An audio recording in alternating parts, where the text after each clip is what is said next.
Hey everyone, it's Taylor and Brandon here with weavix. We have a new release coming out on April 11th, so we wanted to hop on here today and go over some of those new features that we're really excited about. Some of those features include new languages that we're adding to the Vault, as well as some data retention policies, and then ease of use for the Vault, and also a new way to onboard your users, which is going to make adding and training your users even easier. So let's hop into languages. Currently, the Vault offers 12 different languages that you can speak in, and I think we're adding 5 more on this release. So Brandon, what languages can we expect? Yeah, so those 5 languages are Chinese, Mandarin, Japanese, Vietnamese, Ukrainian, and Pushto. So we'll see all of these languages are now going to be available on the Vault and on your weavix mobile app. So if you have any users that are speaking those languages, then you can have them change it on their Vault, and their messages will start going in their preferred language. Awesome. Yeah, and we're always looking to add more languages. So if you guys do have any requests for a language that's not currently available, all you have to do is email help@weavix.com, and we'll do our part to try and work those into our next release. So let's hop into the other new features on the Vault that are going to help with ease of use. Sure. So like we said, we have a few of those ease of use items, and the first one we see here is actually pretty noticeable. Yeah, the home screen's a little different. Yeah, that's correct. And we see really what we've done here is the header is kind of shortened up here, and what that's done is it's just made there be a lot more space for you to see all of your different channels on this screen. Okay, I like it. It looks a little cleaner. Yeah. The next thing that we've done is you now have the ability to disable the touchscreen when you're on this homepage. Disable the touchscreen. Okay, why would I want to do that? Yeah, so if you or maybe your employees are having trouble with potentially tapping on a channel when you're on that page and accidentally changing to a different channel, you may be interested in turning this option on. So what we can see here is when we do have this setting enabled, when I'm on this screen, I actually can't scroll at all. I can't tap into a channel. I can't do any of those actions. I have to use the physical buttons when I am on this screen. But once I do, enter a channel or go back to the menu screen, I regain that ability to use the touch screen. So it's only when you're on that channel list screen. Oh, nice. Okay, that's a good recommendation. Are there any other recommendations to kind of help with that problem? Yeah, there's actually another one. If you go to the settings and under notification settings, there's actually this option to read channel name out loud. And what that does is if I turn that on, when I switch a channel, whether on purpose or by accident, the Vault's actually going to read that channel name out loud. So I am going to, kind of have that audible cue if in fact I do happen to change the channel. Nice. And I know we have a few other recommendations for the Vault and the mobile app on our help desk too. So if you are curious on some, additional user profile settings we recommend, definitely check those out.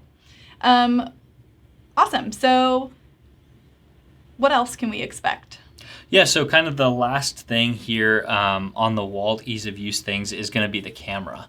So if I go into a channel, previously when I would swipe up here, I had 2 buttons that I had access to. So one was the picture and one was the video.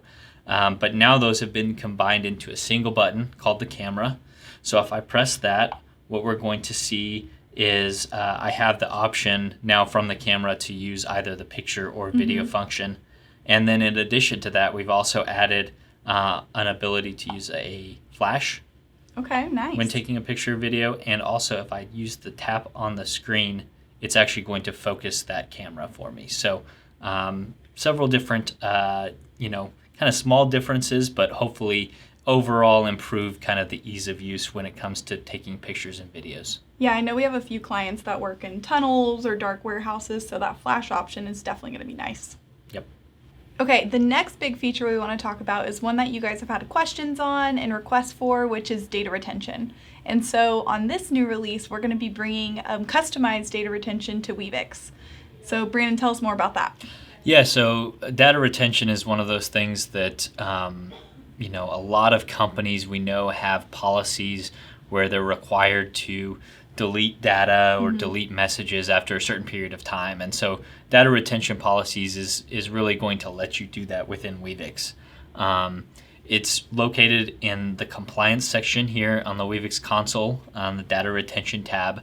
And essentially you can go in and set different rules for your policy for either admin defined channel messages, user defined channel messages, so any kind of messages between any individuals or groups within your company, alert history, and then any other event history location kind of items. And essentially you set each of those with a number and a time frame, so say 30 days up to 2 years, and then those will run basically every day, and any messages or data that's older than the policy would be removed on a daily basis.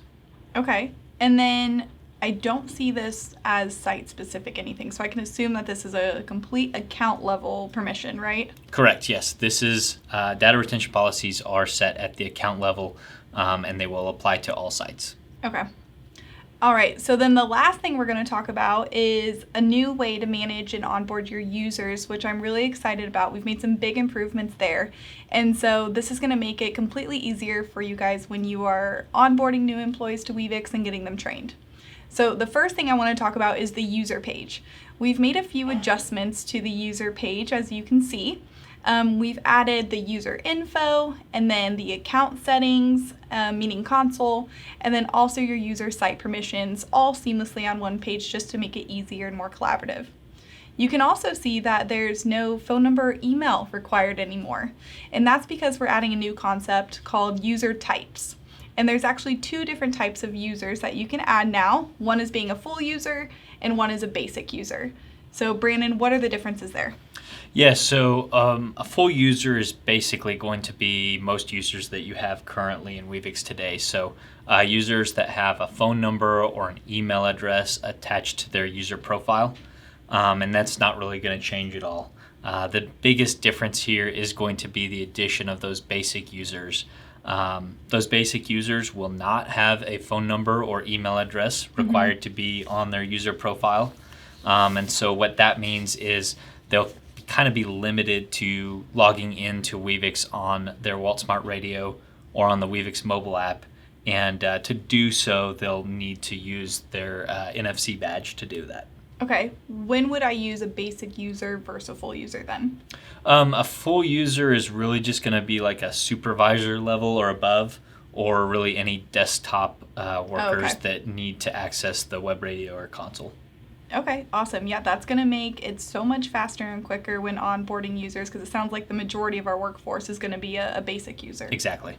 Okay, awesome. Okay, so how does that impact us verifying and logging users on for the first time?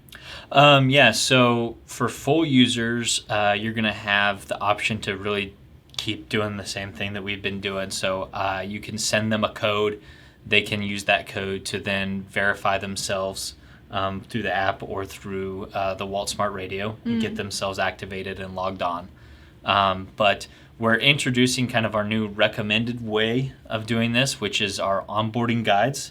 And those will be available for both basic and full users. So if we take a look at one of these, I can, kind of highlight a couple of these users and go here and I could print the guides. What we'll see here is if we look at one of these, we'll see each user is going to get their own page. So it's going to be unique to them. We see it has their name up there, and then it has a unique QR code This is nice. they'll be able to scan with their Walt or with their weavix mobile app, and that's going to kind of take them through an onboarding process. Another cool thing about this is that if you added the user's preferred language when you were creating the user, this PDF is actually going to be generated in their language, and as they go through this onboarding process, it's actually going to be in their language as well. I love that. And that comes in all languages, including the new ones that we're adding this release? Correct. All supported languages will be included in this. That's awesome. Yeah, this is going to make onboarding, especially large groups, so much easier because you just print this off. It looks like they can, create their own pin, take a profile photo. But what I'm thinking is it's even better for them to take with them and kind of reference back that first week or so, because you guys cover creating a channel, the reply now banner, and then even the different buttons on the wall, which is nice. So definitely something they can reference. Well, awesome, guys. So that's all for today's session. Like we said, we made some other adjustments to onboarding users, and so we do recommend that you check out our new section on Help Desk, which covers anything and everything about onboarding users to weavix. But thanks for tuning in.